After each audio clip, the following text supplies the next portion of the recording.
Mr. President, I rise in support of the Truth in Settlements Act. This bipartisan legislation, which I introduced earlier today with my colleague from Oklahoma, Senator Langford, the president sitting here, will help the public hold federal agencies accountable for settlements they make with corporate wrongdoers. When companies break the law, federal enforcement agencies are responsible for holding them accountable. In nearly every instance, agencies choose to resolve cases through settlements rather than a public trial. They defend this practice by arguing that settlements are in the best interests of the American people. And that sounds good, but their actions paint a very different picture. If agencies were truly confident that these settlements were good deals for the public, they would be willing to disclose publicly all of the key details of those agreements. Instead, time after time, agencies do the opposite, hiding critical details about their settlements in the fine print, or worse, hiding them entirely from public view. Consider copies of these agreements, or even basic facts about them, are not easily accessible online. Many agencies regularly deem agreements confidential without any public explanation of why the public can't see what's been done in their name. And when agencies do make public statements about these agreements, they often trumpet large dollar amounts of money recovered for taxpayers, while failing to disclose that this sticker price isn't what the companies will actually pay, since the number that's listed includes credits for engaging in routine activities and doesn't reflect massive tax deductions that many of these companies get. Add up all of these tricks and you'll end up with a predictable result. Too often, the American people learn only what the agencies want them to learn about these agreements. That is not good enough. These hidden details can make a huge difference. Below the surface, settlements that seem tough and fair don't always look so impressive. For example, 2 years ago, federal regulators entered into a settlement with 10 mortgage servicers accused of illegal foreclosure practices. The sticker price on the settlement was $8.5 billion. Now, that is a big number. But $5.2 billion was in the form of credits for what the agencies described in their press release as, quote, loan modifications and forgiveness of deficiency judgments. That vague public statement left out a key detail. Servicers could rack up those credits by forgiving mere fractions of large unpaid loans. For example, a servicer that wrote down $15,000 of a $500,000 unpaid loan balance would get a credit for $500,000, not the $15,000 that was actually written down.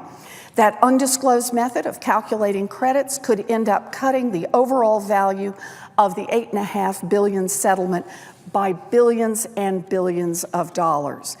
Failure to disclose possible tax deductions is another way agencies can hide the ball. 2 years ago, a federal court found that a company allegedly defrauded Medicare and other federal health programs for years was entitled to a $50 million tax deduction for government settlements that it had made.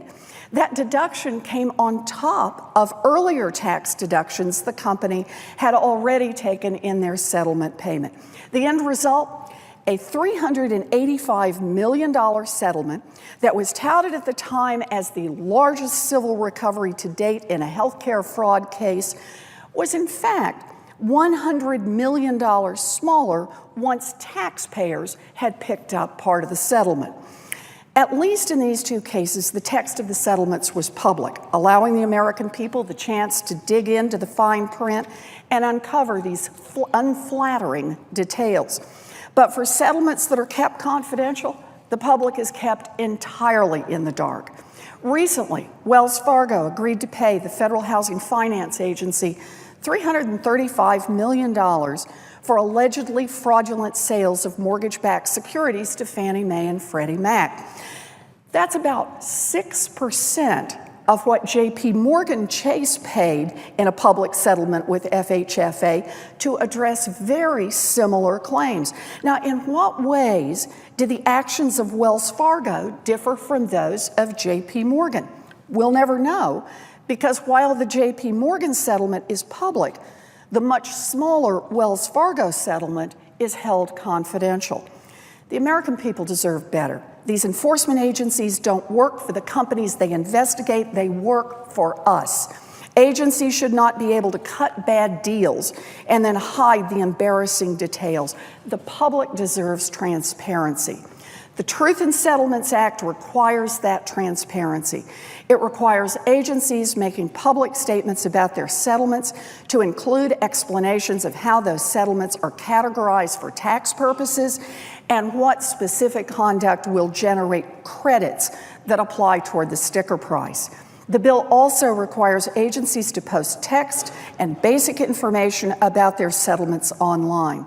And while the legislation does not prohibit agencies from deeming settlements confidential, it requires agencies to disclose additional information about how frequently they are invoking confidentiality and their reasons for doing so.